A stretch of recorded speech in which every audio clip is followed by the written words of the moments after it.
Imagine a man who spent his days navigating the chaotic traffic of Caracas as a humble bus driver.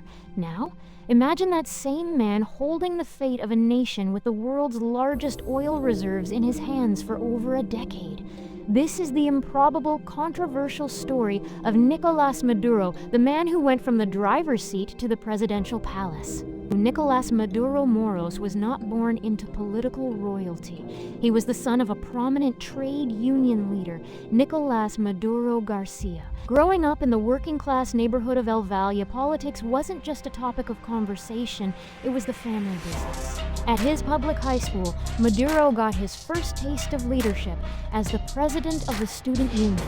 He wasn't known as a brilliant academic. In fact, records suggest he never graduated. Instead, his education took place in the streets and in the halls of the Socialist League. At age 24, while his peers were entering universities, Maduro was sent to Cuba.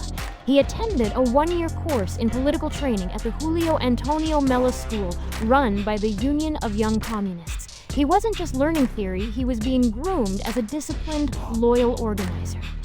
Returning to Venezuela, Maduro took a job as a bus driver for the Caracas Metro Company. But he wasn't just driving, he was organizing. He founded an unofficial trade union at a time when they were banned, proving himself to be a quiet but effective operator. Everything changed in 1992. A charismatic army paratrooper named Hugo Chávez led a failed coup against the government. While Chávez was thrown in prison, Maduro, along with his future wife, lawyer Celia Flores, became one of his most dedicated advocates. Maduro didn't just support Chávez, he became his shadow. When Chávez was released in 1994, Maduro helped him transform his revolutionary movement into a political party. He was the loyalist who didn't seek the spotlight, making him the perfect right-hand man for a leader as flamboyant as Chávez. When Chávez won the presidency in 1998, Maduro's ascent was locked in.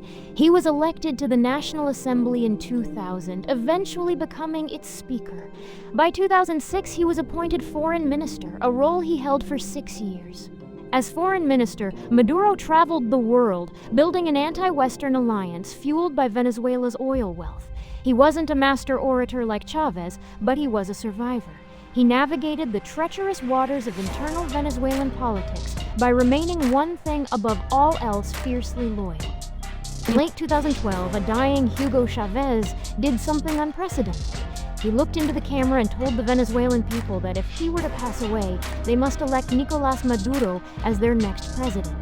It was the ultimate anointing. Following Chávez's death in March 2013, Maduro narrowly won a special election, but the man who inherited the crown also inherited a ticking time bomb. The global price of oil, Venezuela's lifeblood, collapsed shortly after he took office. Without Chávez's charisma or the oil money to fund massive social programs, Maduro's popularity plummeted.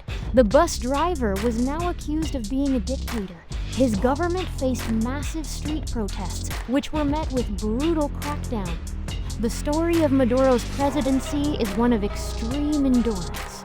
While the economy shrank by over 70% and millions of Venezuelans fled the country in one of the largest migration crises in history, Maduro held on.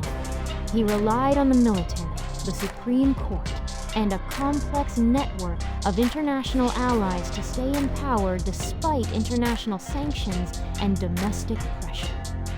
For years, Maduro was a man with a target on his back.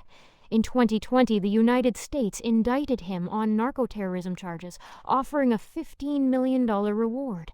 He survived coup attempts, drone attacks, and interim presidents.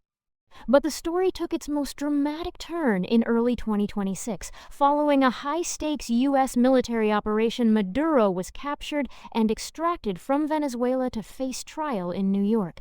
The man who started by driving passengers through the streets of Caracas ended his journey in a U.S. federal courtroom. Maduro's story is more than just a biography. It is a reflection of a nation's struggle. To some, he was the protector of the poor who stood up to Yankee imperialism. To others, he was the architect of a modern-day tragedy. Whether he is remembered as a revolutionary loyalist or a fallen autocrat, the story of the bus driver remains one of the most improbable chapters in Latin American history. Thanks for watching. If you want to dive deeper into the history of South American politics, make sure to subscribe and hit the notification bell.